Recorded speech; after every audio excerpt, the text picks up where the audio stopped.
সেবা প্রদান করো, শ্রমিকের অন্যান্য জ্বলন্ত সমস্যা সমাধান করো। এই জয় চলিছে অসম সরকার গো বেক অসম সরকার গো বেক চাহ শ্রমিক জিন্দাবাদ শ্রমিক জিন্দাবাদ।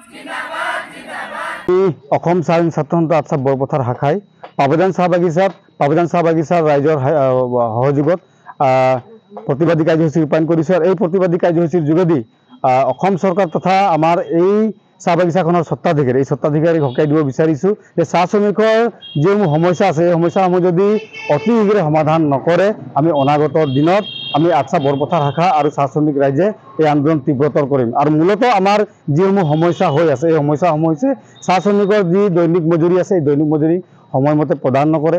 চাহ শ্ৰমিকসকলৰ যি অৱসৰপ্ৰাপ্ত শ্ৰমিকসকল আছে অৱসৰপ্ৰাপ্ত শ্ৰমিকসকলৰ PF গ্ৰেচুইটি অনায়দা যিখন বকায়া ধনসমূহ আছে সেইসমূহ সময়মতে প্ৰদান নকৰে। আৰু চাহ বাগিচাসমূহত যিসমূহ খালী ঠাইসমূহ আছে এই চাহ বাগিচাসমূহত কোনোদিনে তেখেতে আজি পৰ্যন্ত প্লান্টেশ্যনৰ কোনো ধৰণৰ ব্যৱস্থা নাই কৰা।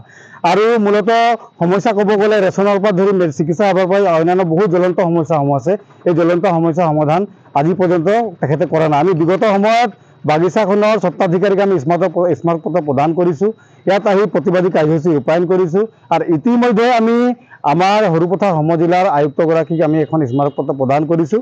আৰু বিগত সময়ত যেতিয়া আমাৰ অসমৰ চব মন্ত্ৰী ৰূপেশ গোৱালা ডাঙৰীয়া তেখেত আমাৰ গোলাঘাট জিলাৰ অভিভাৱক মন্ত্ৰী হয়, তেখেতে আহি গোলাঘাট আৱৰ্ত ভৱনত আচলতে গোলাঘাট জিলাৰ যি শ্ৰম বিষয়া আছে শ্ৰম বিষয়া লগতে আমাৰ DC আছিলে তেখেতসকলক এটা গোলাঘাট জিলাৰ সমগ্ৰ মানে চাহ বাগিচাসমূহৰ যিসকল পৰিচালক আছে তেখেতসকলক মাতি আনি আমাৰ সংগঠনসমূহক মাতি আনি এটা আলোচনা কৰিছিলে যে চাহ বাগিচাসমূহৰ সমস্যাসমূহ সমাধান কি ধৰণে কৰিব পৰা যায়। আৰু তাত আচলতে আমি আটছা বৰপথাৰ শাখাই আৰু আটছা গোলাঘাট জিলা সমিতিয়ে এই পাবদান চাহ বাগিচাৰ যিসমূহ সমস্যা আছিলে তাত উপস্থাপন কৰিছিলে।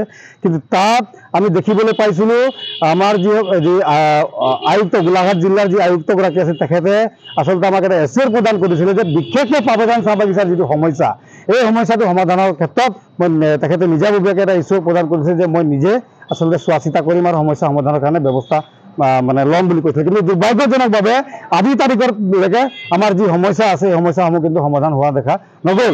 সেইকাৰণে আমি আজি আটছা বৰপথাৰ শাখাই আজি পাবদান চাহ বাগিচাৰ শ্ৰমিকসকলক লৈ এটা আন্দোলন গঢ়ি তুলিছোঁ। অনাগত দিনত যদি আমাৰ এই সমস্যাসমূহ অতি শীঘ্ৰে সমাধান নকৰে আমি ইয়াতকৈ জংগী আন্দোলন গঢ়ি তুলিবলৈ বাধ্য হ'ম।